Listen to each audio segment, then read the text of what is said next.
Hey guys, how you doing? Just actually on my way out to go have a conversation with a friend. Have a good time with them. Um, Thought I'd pause and do a video. I got about 20 minutes, half hour to kill. Hey, what the heck?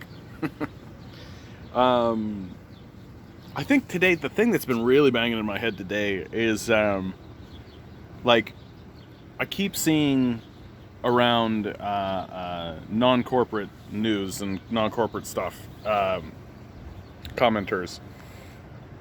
And they keep saying it's like the United States is a failed state. I think it's time to just finally admit it. And just go all the way with it. The United States is a failed state. Um, it doesn't function. It doesn't respond to the needs of the populace, right? If a government is to be legitimate at all, right, it has to be responding to the needs of the populace, first and foremost. And I feel like North America, Canada got in this tizzy too, really got caught up in this ideology of a death cult, which has demanded that people prove themselves for their survival. That the government is not providing food and shelter for the populace. It's not guaranteeing that. You need to win your survival from a private group of capitalists, who might as well be monarchy at this point, as we regress back into feudalism. The capitalist experiment being a complete failure. So we got tied up in this ideology of, okay, you have to prove yourself, right? And that's where we were before COVID struck. And then COVID hit, and most of the European nations and Canada passed non-capitalist socialist legislation that modeled the idea of a basic income in order to look out for the needs of the populace. Something that we should definitely be doing, right? It should be guaranteed in everyone's constitutions that food and shelter is a guarantee and will be provided for by the government when the private sector fails to deliver. And I do mean when. It's not an if, it's a when. Because capitalism is designed to fail, and it fails. It's failed 3 times in my lifetime. Like, it's had full-scale, total systemic collapses. This last collapse has really revealed this sector to be fraudulent as it can be. And while the other Western democracies actually responded to the needs of the populace, which shows you that they are not failed states. They are responding to the political demands of the populace. They are responding to the political structures that we use to elect people are still functioning, right? Because even if we were in a period where our conservatives were in, and even if they were not responding to the will of the people, at least then the populace could go to the polls and actually have their will enacted, right? I genuinely believe that to be true here in Canada and across Europe as well. I think if the populace were to be in the situation that Americans find themselves in, but with their own electoral systems, they would be able to vote out the people responsible, and there would be a new group of people who would at least respond to the will of the populace. And so those places would not be failed states. The reason why America is a failed state, without question, there's no debate to be had anymore, in my view, is that not only is the current administration incapable of actually responding to the needs of the populace, and I'm not even talking about demands. Like, I'm not even talking about like superficial kind of things I'm not even talking about things like a basic income. I'm literally talking about how do you get food and shelter to your populace in the middle of a pandemic, right? If you're not delivering that as a government, you are not a government. You're just a bunch of assholes who have taken over government and are there to siphon away as much prestige and finances for yourself as you can get away with. So the current administration is not responding rationally to the needs of the populace. And there is every indication that after this next election, the next government will also not respond rationally. They have a leader, Joe Biden, who has said that he will veto things like Medicare for all, right? That means that people, parasitic companies will latch on to the side of people who are desperate to survive and will siphon away and bankrupt them in order to make profits for themselves. This is a total failure. Like, there is no other country in the Western world that operates this way. And it is America is unique in this regard. Because Americans have this genuine belief that you can lay traps, and if people fall into your traps, that's acceptable because they should have seen the traps, right? It's like you're allowed to be a predator in the capitalist society and in America. You're allowed to go around and like, if you want to murder people, just join the police force, right? There's this ideology which can be boiled down to the simple statement of the strong will survive. And that really is the statement that the Americans genuinely believe in. That, if you don't want the police to harass you, then you should either A, join with the police, or B, submit to the police. If you don't, like people like Ben Shapiro, like, if you don't like your poor neighborhood, just move to a more affluent neighborhood, right? That idiotic sort of moronic statement that people with no money should use money to move to places. Like, it's so stupid that it has to be tied up in this hardcore ideology of that the strong will survive, and that if you can't move, well, too bad, then just die. And that's the final bottom line, is that the American system is saying to its own citizens, just go die. Everything would be a lot easier if you just died. And because Americans have no recourse, right? They voting in the Democratic Party is not going to help. Very clearly. The Democrats, for God's sakes, have stated explicitly that they expect things to remain this way, i.e. they expect their failed state to continue degrading to a neo-feudalism, which is the period that we're entering, right? And in many ways, we've already entered it, right? Like, people work for corporations, which are big landowners, right? You can sell the land, you can sell the business, and the employees go with it, right? We are sort of neo-feudal serfs for the most part. And capitalism requires us to be just completely complacent and to go along with it. Now, it's very difficult for me to believe that places like Canada and Europe are going to tolerate this period of neo-feudalism that we're going through, because capitalism has collapsed. Like, it absolutely has collapsed. This myth that someone can just work hard and find success, like, I can't imagine a stupider way to think than actually believing that if you work hard, you'll get X, Y, and Z, and you too can become a capitalist. That's really the bottom line, right? Is that the capitalist solution to, if you're tired of being a serf or a slave, you should become a capitalist, just like an owner, right? You should become an owner, and then you can own serfs and you can own slaves. That's employees. This is the capitalist solution, right? They genuinely don't believe that their own system has completely failed and is a failure.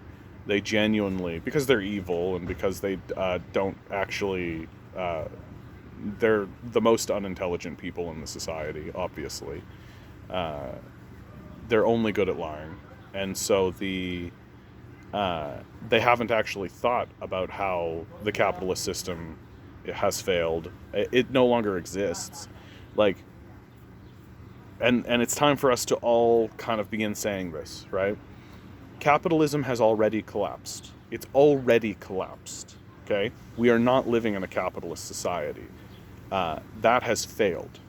We are in a failed state situation. Here in Canada, it's a little bit more stable. In the United States, it's a complete failed state, and it's unlikely that capitalism will return, right? And the reason why I say it's unlikely that capitalism is to return, well, there's a big misunderstanding as to what capitalism is in the first place, right? Like there's this big misunderstanding that like people think it's markets, or people think it's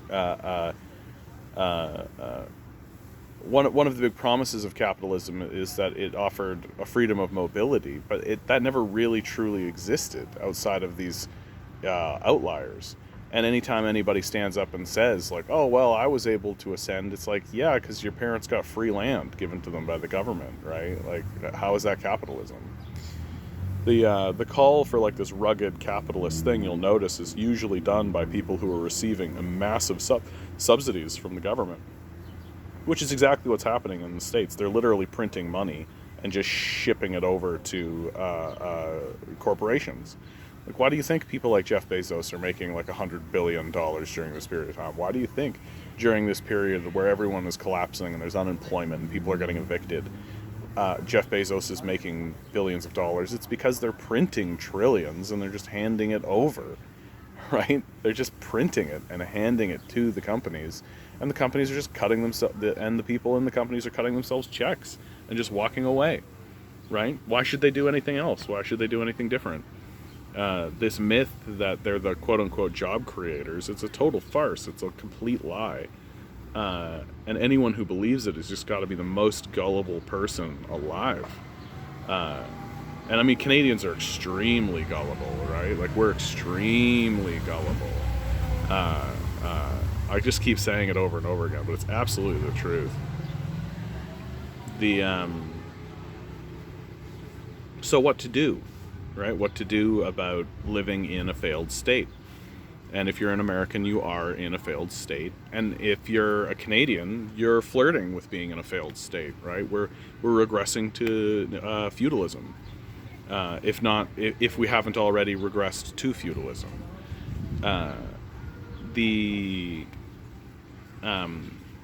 So here in Canada and throughout Europe, I'm sure there is a chance that their electoral politics will actually respond and work. Historically, that does seem to be the case, and it's yet to bear out any kind of false positive on that we are able to threaten structures of power through our democratic system. Here in Canada, it's the NDP party, which is spineless, so it's very difficult to actually gain power through the NDP because they don't actually have the courage they don't have the courage to actually stand up for their convictions because the NDP here in Canada don't necessarily know what they believe in. They used to be socialist, and that got them very far. And just like when somebody makes a movie version of a book that you love, they changed once they got popular, which is stupid. It's a stupid thing to do. It always makes for a worse product in the end. Stick to their if the NDP stuck to their convictions and started saying, no, we're a socialist party, they'd probably gain a lot more support quicker. But their cowardice over the last, 10 years really has been pretty obvious, right? They get skittish once they actually start to reach the finish line, and so they completely choke.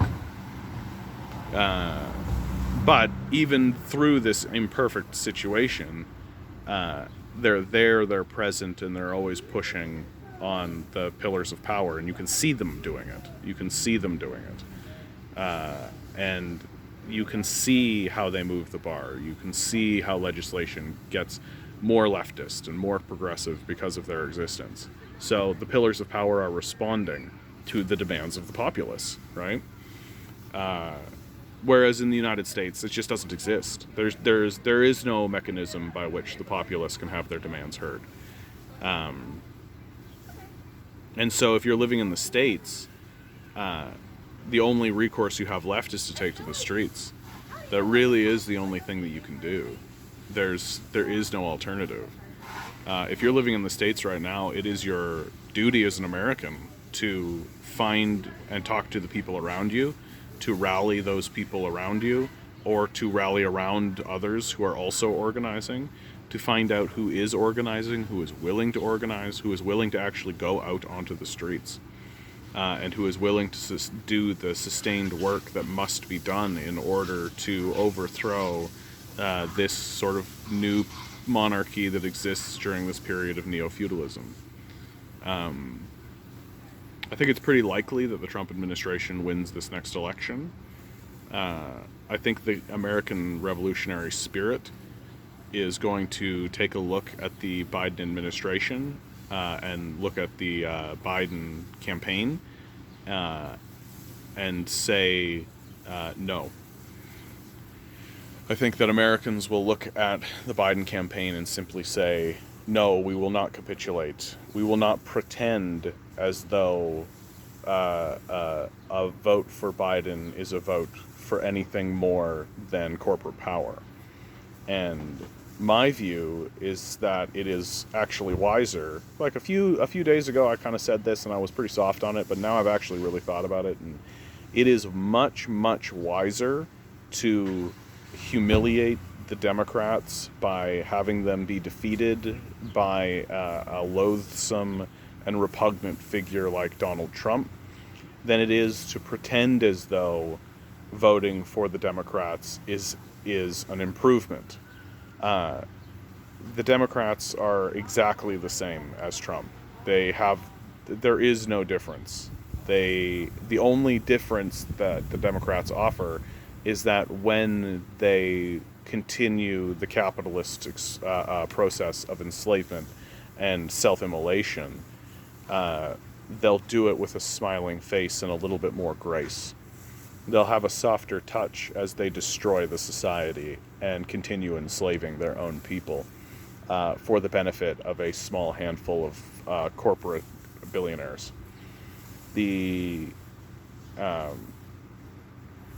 So in my view, it needs to actually turn into, at this stage in the game, it does actually need to turn into something of a civil war. Just by course of its existence, it does actually need to go that way.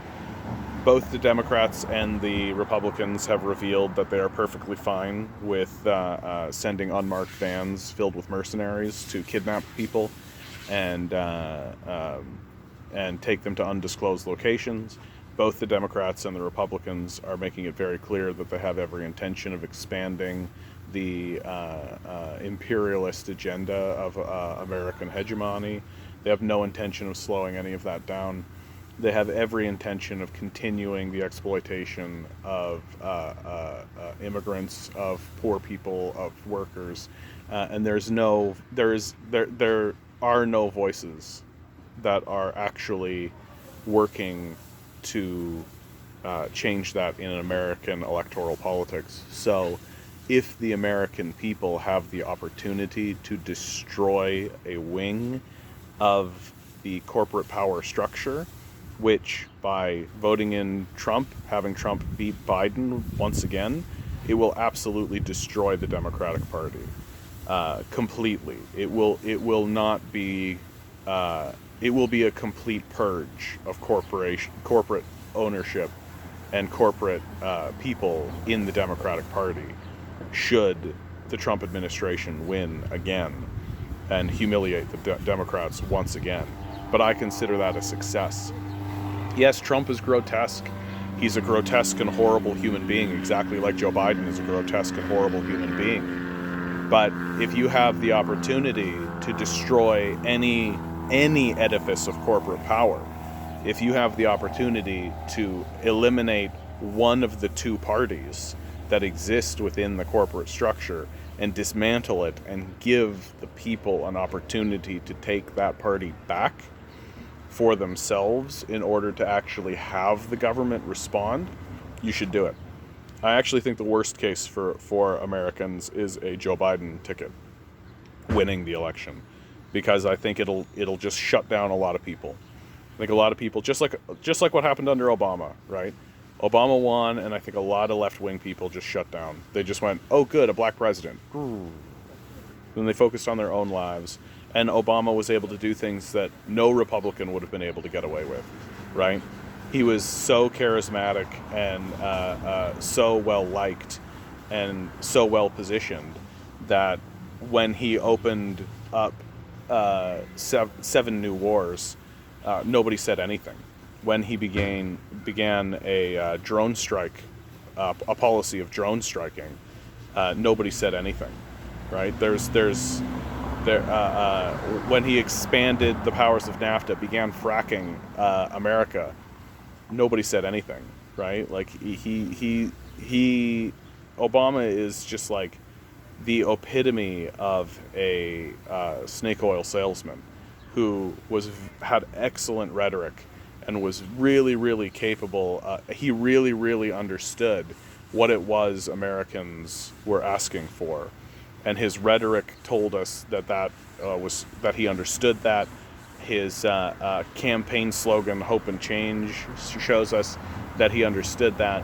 But he just ended up being a snake oil salesman, just like the rest of them, who showed you what you wanted to see so that you would vote for him, but then didn't deliver on anything. Even his expansion of healthcare was just like the most tepid possible thing that could ever exist, and was actually a gift for the pharmaceutical companies and for the healthcare corporations. Here in Canada, if you're not voting NDP, you're voting for your own enslavement. Period. I mean, you can vote Green if you like. I shouldn't say that. If you're voting Conservative or Liberal, you're voting for your own enslavement. Period. Like there's no further debate to be had. But if you're in America, your voting system is illegitimate. It's a complete farce. You need to be in the streets. You need to be in the streets. There is no alternative anymore. And if things keep going the way they're going here in Canada, the same thing will happen here. We will eventually need to take to the streets in order to imprison all of these hacks and liars and thieves.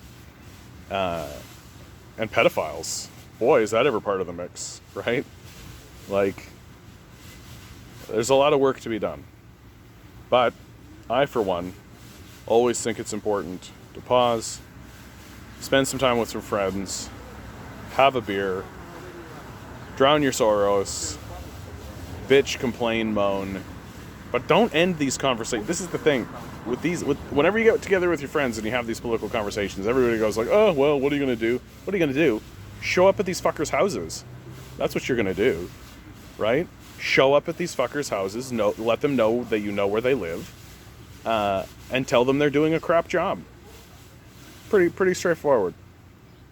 Anyway, guys, this is the end of me. I'm going to head out. I love you all. Go have a drink. Get laid if you can. It's a Saturday evening, for God's sakes. Go, I don't know. Where do we even go? Where do we even go in the middle of a pandemic to find love? Oh well. Good luck. Godspeed.